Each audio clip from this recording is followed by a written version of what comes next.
Je pars, je quitte tout, je plaque tout, je m'en vais. Je suis en train de créer mon atelier Constance en ce moment. Et j'avoue là, je suis en train de finaliser l'atelier, il prend forme. Mais j'ai eu quelques moments de désespoir que j'ai traversé. Et voilà, je sens que j'ai passé bien trop de temps, surtout à mon bureau, assise, mes chambres me le disent. Donc il est temps pour moi d'aller prendre l'air et je voulais t'embarquer avec moi. Je t'emmène.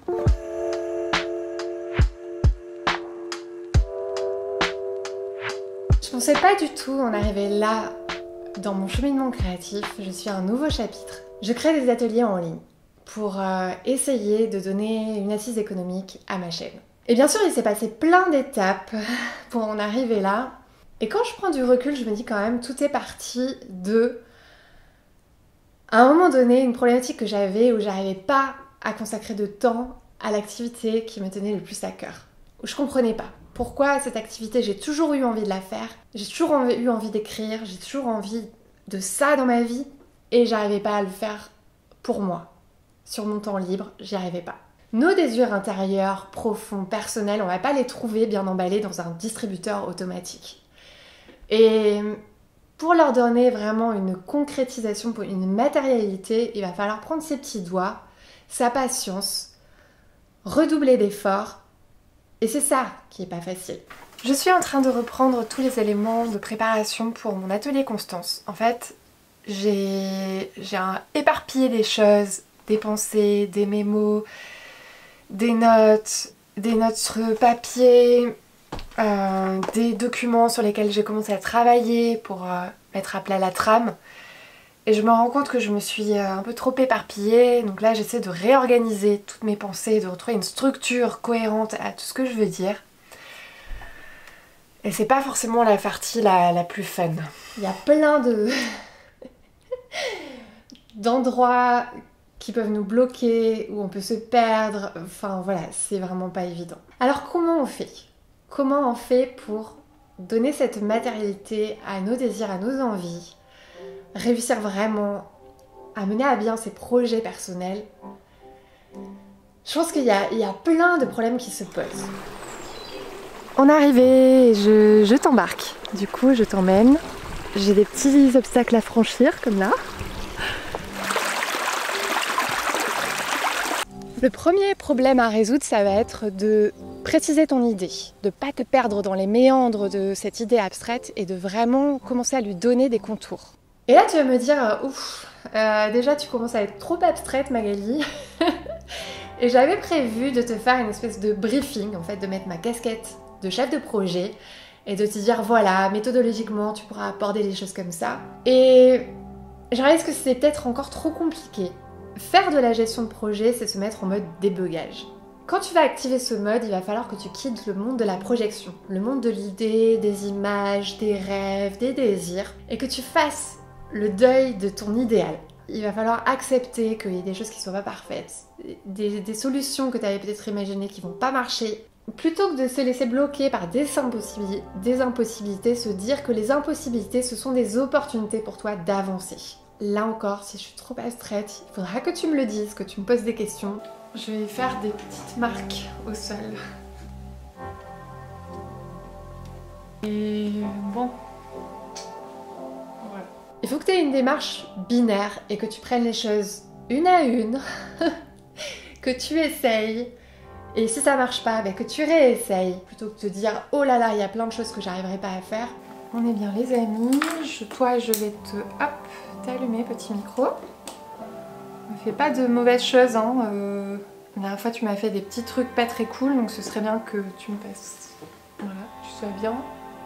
Ce que j'aime pas trop avec ça, c'est qu'après ça fait plein de bruit, donc... Peut-être que tu n'aboutiras pas donc à ce que tu avais prévu de faire, mais tu aboutiras quand même à quelque chose. Quand tu vas chercher à concrétiser ton idée, tu vas pas te retrouver face à un boulevard avec des signes bien calés, en te disant passer par ici, aller à droite, puis au bout, et puis voilà. Tu vas plutôt te retrouver dans un terrain miné avec des signaux genre sens interdit, voie sans issue, impasse. Et chacun de ces signaux, en fait, il va falloir que tu les prennes en tant que tels et que tu essaies de les contourner. Quand tu vas te lancer dans l'action, l'impossibilité va te donner la voie à suivre. Ça paraît assez contre-intuitif dit comme ça, mais essaie de regarder ce qui te bloque et essaie de prendre chacun de tes blocages un à un. Tous les signaux qui apparaissent dans ta tête, sens interdit, voie sans issue, impasse, essaie de, voilà, peut-être même aller au fond de l'impasse, voir ce qui s'y trouve vraiment.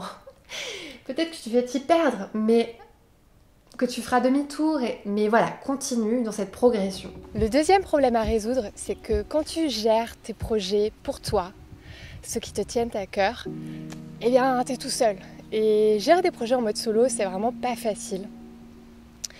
Je me suis rendu compte en montant mes vlogs que malgré le fait que j'adore ce que je te partage sur la chaîne et que c'est un peu sa motivation, en fait, de te partager des trucs qui me font kiffer, eh bien, en fait, je soupirais beaucoup. Et je pense que même quand tu gères un projet qui te plaît, qui te fait plaisir, qui est là pour te faire du bien, eh ben, ça n'empêche pas les moments de frustration. Et j'écrivais dans mon journal il n'y a pas très longtemps que j'ai l'impression parfois de faire un rodéo avec une licorne. J'ai ma licorne, elle est cool, mais ça n'empêche pas que quand je monte dessus, en fait, elle part dans tous les sens. J'arrive pas vraiment à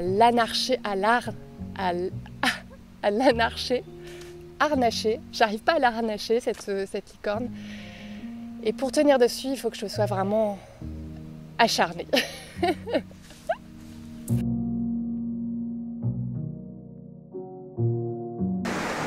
C'est là les sables mouvants. C'est là qu'il ne faut pas aller.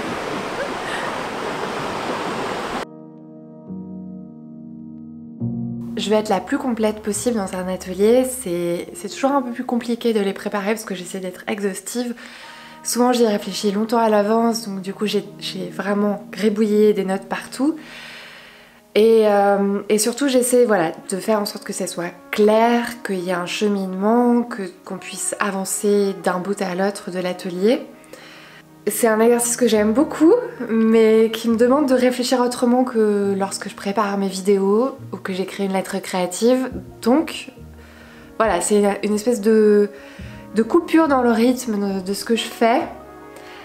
C'est un autre type de projet, je suis peut-être pas encore super rodée, c'est le 3e que je fais. Ça commence quand même à rentrer l'approche, mais je pense que j'ai encore des points d'amélioration très certainement.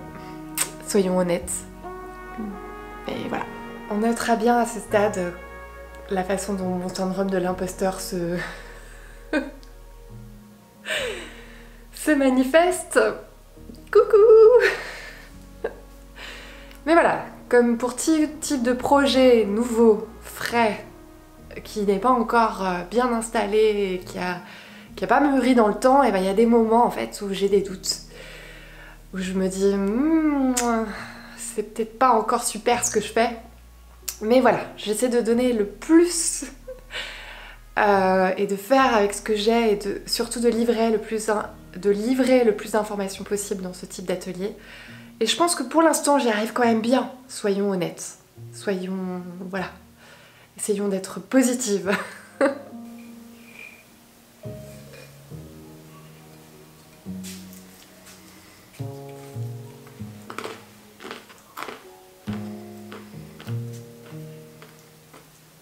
Faut être acharné, mais il faut aussi parvenir à s'écouter. Faut pas tenir coûte que coûte et puis à un moment donné être éjecté par la licorne et s'écraser à terre et plus pouvoir jamais se relever. Il faut ménager sa monture, il faut se ménager aussi. Je trouve que ça prend du temps aussi d'affiner un peu cette philosophie, de la construire, d'arriver à s'auto-gérer, mais c'est vraiment pas facile. Je trouve que c'est une question de temps, d'aussi peut-être savoir chercher de l'aide extérieure, savoir se confier, savoir s'ouvrir aux autres pour pouvoir partager ses problématiques. Ça parlera peut-être pas à tout le monde, mais essaie de trouver autour de toi les ressources sur lesquelles t'appuyer. C'est aussi pour ça que je partage ce genre de vidéos, c'est que je me dis, voilà, je pense qu'on a besoin d'entendre des discours qu'on n'entend pas forcément partout ailleurs.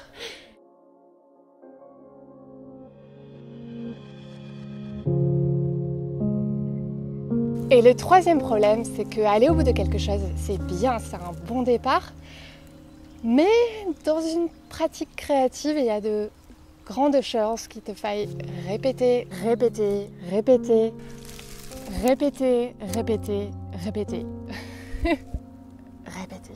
Répéter jusqu'à l'infini, parfois peut-être. Ce qui est un peu ce que tu vois en suivant mon histoire.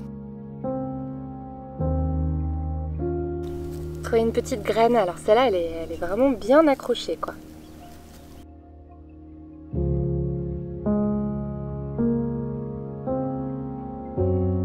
Tiens, c'est marrant parce que ce matin j'étais là.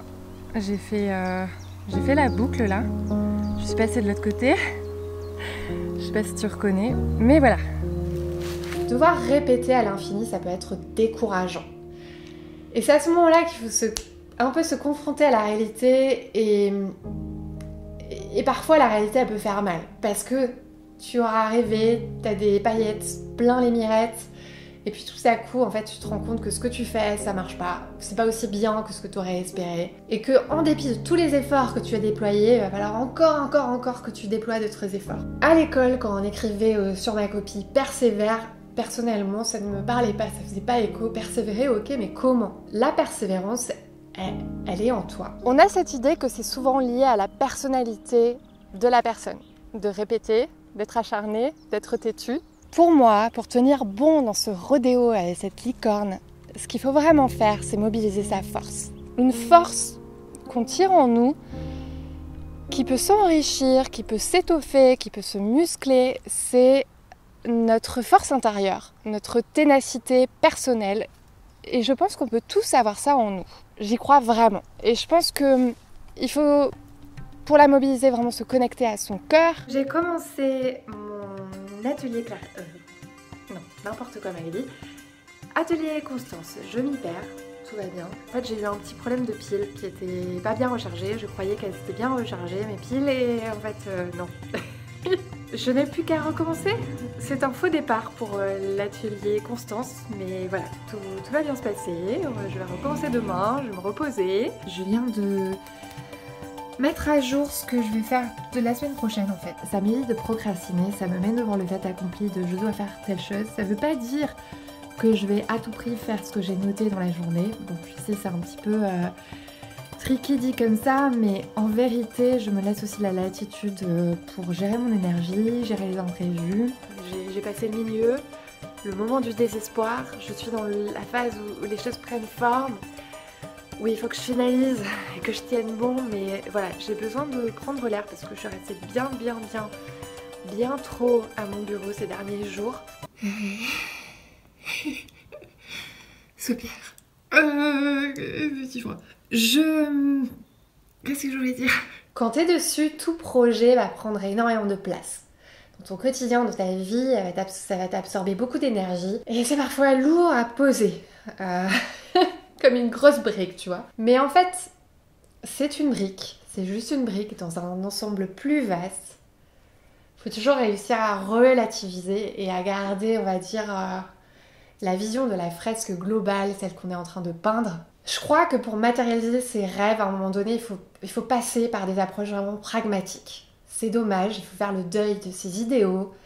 Il faut rentrer dans l'organisationnel, mettre les mains dans le cambouis, mais c'est un mal pour un bien, on va dire. Et je pense que dans ce processus, je parlais beaucoup d'efforts, mais il y a aussi beaucoup de plaisir.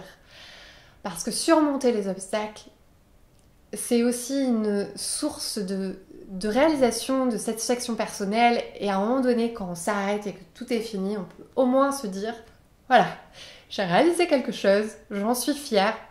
En tout cas, il faut apprendre aussi à se dire qu'on est fier des choses, même si elles ne sont pas parfaites. J'ai bientôt fini le montage de l'atelier Constance. Conférer ma tête toute blanche. Toute grise. Je suis dans la phase où je mets tout en ligne, les vidéos. On voit pas là, mais j'ai ma tête qui fume en fait et mon ordi qui fume derrière moi aussi. C'est. Voilà. Phase finale de création, de partage de l'atelier. L'atelier est fini, il est en ligne, il est bouclé, je suis très contente. Si ça t'intéresse, l'atelier Constance est là pour t'aider à à concrétiser vraiment tes envies de te mettre à une activité créative, de lui donner vie, de la transformer peut-être un jour en plus gros projet. Voilà, j'ai mis en ligne des vidéos de briefs et d'exercices qui pourront peut-être t'aider. Si tu es intéressé, n'hésite pas à me contacter, je te mets le lien en ligne. Et maintenant, je vais pouvoir penser à mes prochains projets. Et en attendant, je te souhaite de bien prendre soin de toi, de bien nourrir tes projets, de faire attention dans le rodéo de ta licorne. Et je te dis à très très bientôt.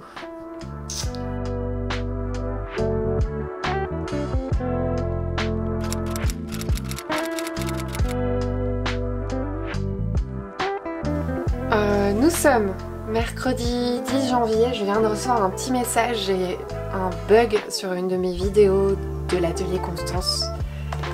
Je suis en train d'attendre que mon ordinateur se rallume parce que j'ai dû le redémarrer. Voilà, je suis en train de vous corriger ça, j'espère que il n'y a pas un problème insoluble. Voilà, je patiente. Peut-être en profiter pour ranger un peu mon bureau. On va voir si ça va mieux. En train de se rallumer.